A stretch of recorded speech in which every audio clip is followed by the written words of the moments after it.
Cinta itu ya, kepada sesuatu yang baik itu adalah semua ulama sepakat mahmudun. Ya, bukan hanya boleh tapi mahmud. Tidak hanya boleh tapi bahkan terpuji.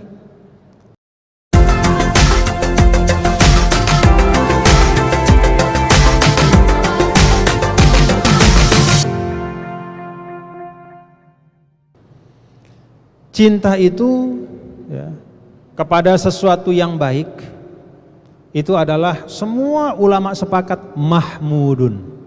Ya, bukan hanya boleh tapi mahmud. Tidak hanya boleh tapi bahkan terpuji. Kita mencintai sesuatu yang baik itu terpuji.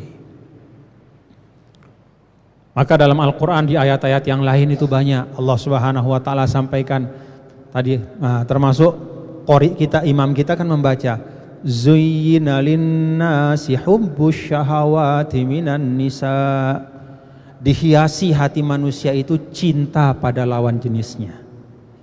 Kalau laki cinta pada perempuan, perempuan cinta pada laki-laki. Dan secara khusus ya, cintanya itu adalah kepada yang dihalalkan. Pasangan hidupnya, suami kepada istrinya, istri kepada anaknya, wal banin, dan kepada anak-anak. Maka cinta orang tua kepada anak itu bukan hanya boleh tapi bahkan terpuji. Itu sesuai dengan fitrah Allah yang kasih dalam hati kita. Bahkan tidak hanya itu, wal qanatiril muqantarati minaz zahab, gundukan atau tumpukan dari emas dan perak. Maksudnya harta. Kita punya harta, kita sayangi harta kita itu, kita jaga. Kita punya sapi, kita bikinin kandang. Kalau ada orang ambil, kita kejar. Nggak mungkin kita biarkan orang mengambil begitu saja. Kita jaga. Ya itu sesuatu yang boleh, bahkan sesuatu yang terpuji. Wal qanatiril muqantarati minaz zahabi wal fiddah wal khailil musawwamah, dan kuda yang punya tanda. Maksudnya secara lebih umum kendaraan-kendaraan. Ada yang punya sepeda motor, sayang sama motornya. Ya. Bahkan kadang-kadang motornya dimandikan lebih dulu, ya, sebelum dia mandi. Ya. Ada yang hobi bersihkan mobilnya, cuci mobil saja walaupun mobilnya tidak dipakai-pakai. Ya. Wal an'am wal harth, hewan-hewan ternak, tanaman-tanaman. Artinya orang yang bisnis usahanya, orang yang bercocok tanam kebun-kebunnya, boleh. Boleh. Yang diajarkan kita oleh agama itu ya, adalah jangan berlebihan dan dengan cara yang baik. Hanya itu saja. Jadi terhadap segala sesuatu yang baik-baik di dunia ini kita boleh mencintainya, tapi jangan berlebihan dan dengan cara yang baik. Itu yang dijelaskan oleh para ulama. Karena itu di sini bapak-bapak kalau perhatikan ya, wa minan nasi may yattakhidhu min dunillahi andada yuhibbunahum ka hubbillah. Artinya apa? Kenapa orang-orang ini tercela? Kenapa mereka ini tercela?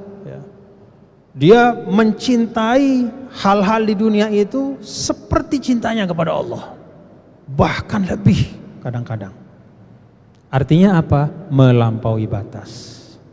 Sesuatu yang baik kalau melampaui batas, dia berubah menjadi sesuatu yang tidak baik. Demikian juga mencintai sesuatu tapi dengan cara yang salah.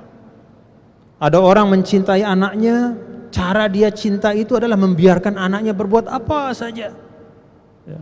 Walaupun sesuatu itu sesuatu yang tidak baik. Dia bela anaknya walaupun anaknya salah, karena cintanya kepada anaknya. Itu juga tidak boleh.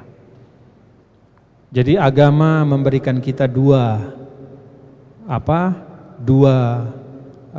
katakanlah pagar ya, dua patokan ya, dalam hal cinta mencintai sesuatu yang baik Entah itu namanya istri kita atau suami kita, anak kita, harta kita, jabatan kita, badan kita ini, ya, kemudian negara kita, semuanya, apapun yang Allah Subhanahu wa taala berikan, kita diajarkan dua hal dalam konteks mencintai itu. Pertama, jangan melampaui batas. Dan yang kedua, mencintai dengan cara yang benar.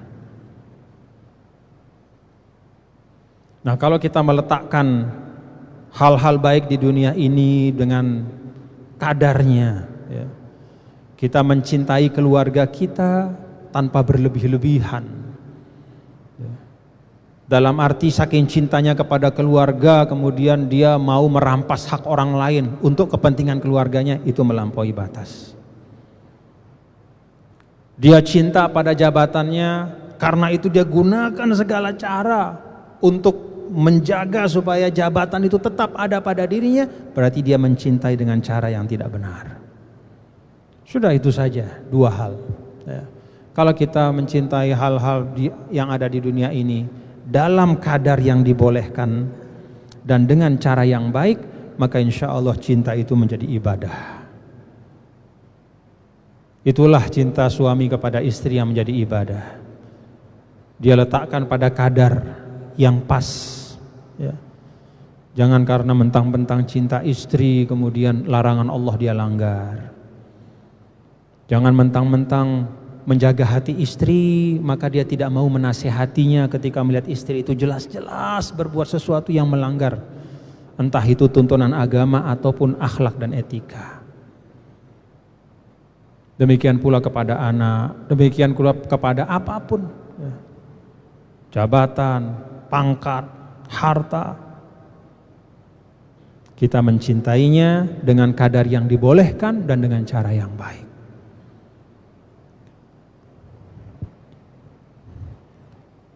Kemudian yang kedua dalam ayat ini, walladzina amanu asyaddu hubban lillah.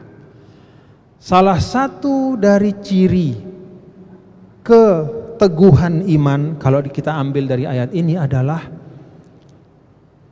salah satu ciri dari keteguhan iman seseorang adalah dia mencintai Allah, ya, dengan semurni-murninya, dengan sesungguh-sungguhnya. Asyaddu hubbalillah. Maka semua hal-hal yang lain itu diletakkan di bawahnya. Dia menyusun. Kalau bisa disebut piramida kasih sayang dan cinta, maka yang paling tinggi di puncak itu adalah cintanya kepada Allah. Yang lain-lain itu di bawahnya.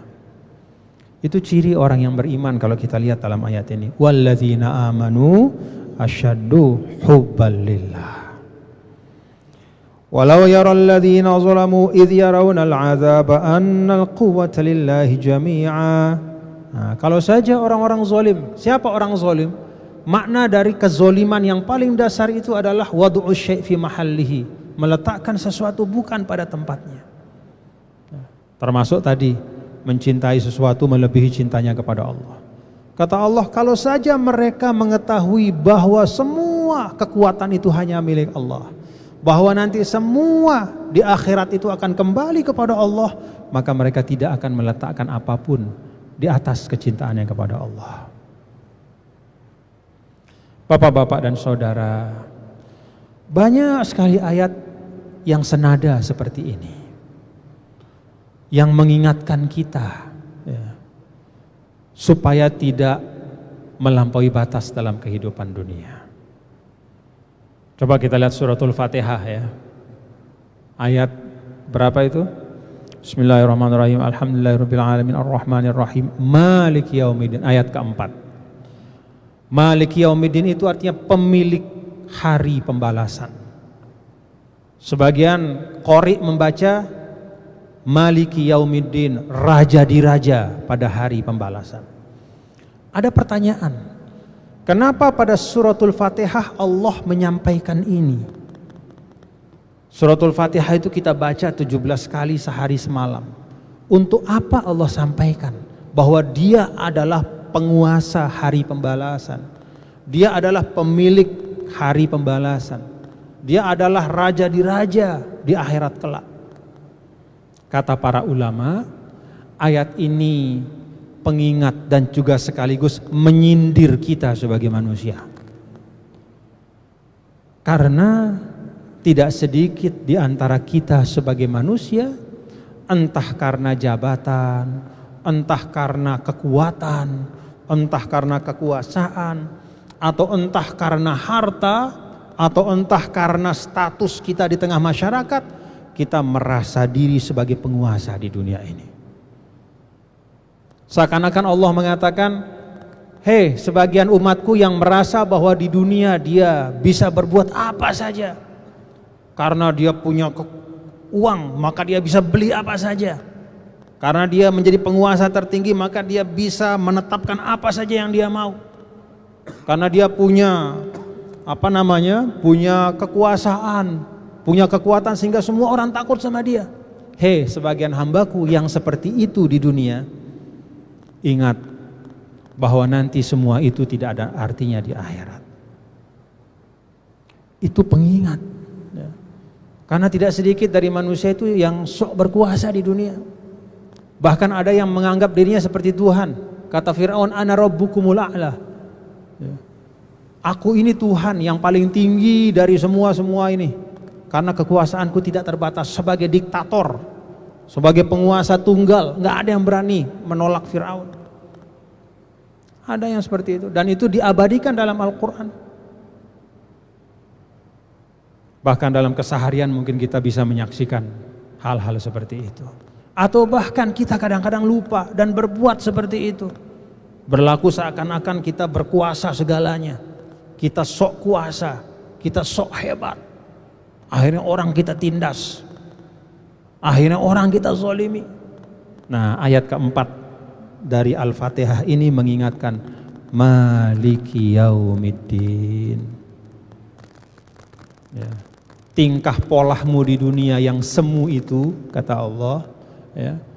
Tingkah lakumu yang sok kuasa itu nanti tidak ada yang berlaku lagi di akhirat.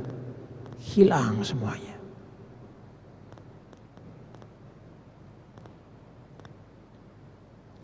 Maka Al-Fatihah itu juga kata ulama adalah surah yang mengajarkan kerendahan hati.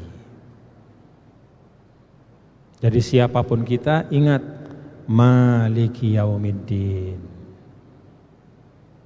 Kekuasaan apapun namanya yang ada di dunia ini sifatnya semu dan sementara. Yang hakiki adalah kekuasaan wa annal quwwata lillahi jami'a, seperti ada di ayat ini. Wa annallaha syadidul azab, dan sesungguhnya Allah Subhanahu wa taala maha pedih azabnya bagi yang tidak mau mendengar nasihat. Bapak-bapak dan saudara-saudara sekalian, kalau cinta dan benci ini kita letakkan pada tempatnya dalam kehidupan kita di dunia, maka akan banyak sekali perubahan dalam kehidupan kita. Kalau cinta dan benci ini, ya, cinta itu kan lawannya benci, kita letakkan pada tempatnya. Ya. Kita bersikap dalam kehidupan dunia ini sesuai dengan kadarnya. Misalnya, di dalam kita bersosialisasi, bersahabat, bermasyarakat, bertetangga, berteman. Kata Rasulullah sallallahu alaihi wasallam, ahbib habibaka haunamma. Kalau engkau sayang sama orang, suka ngefans, haunan ma, jangan melampaui batas. Karena siapa tahu engkau saat ini suka sama dia, tapi bisa jadi besok lusa, karena ada satu dan lain hal, perbedaan pandangan atau pendapat, atau mungkin perbedaan dalam hal perselisihan, di dalam hal katakanlah bisnis misalnya, yang semula teman, wah sangat dekat, menjadi sahabat, tapi karena ada masalah dalam usaha, bisa jadi asa ayyakuna habibuka bagidhoka yaumamma, yang hari ini kamu sayangi itu bisa jadi besok kamu tidak sukai di hatimu. Yang hari ini kamu tidak sukai juga jangan terlalu berlebihan membencinya. Jangan terlalu berlebihan menyudutkannya. Karena siapa tahu yang hari ini jauh darimu, karena satu dan lain hal nanti Allah akan pertemukan, ditakdirkan akan bersama-sama denganmu dalam satu perkara. Apa yang Rasul SAW sampaikan ini juga bagian dari menata, ya. Bagaimana agar cinta dan benci itu jangan berlebihan, jangan melampaui batas.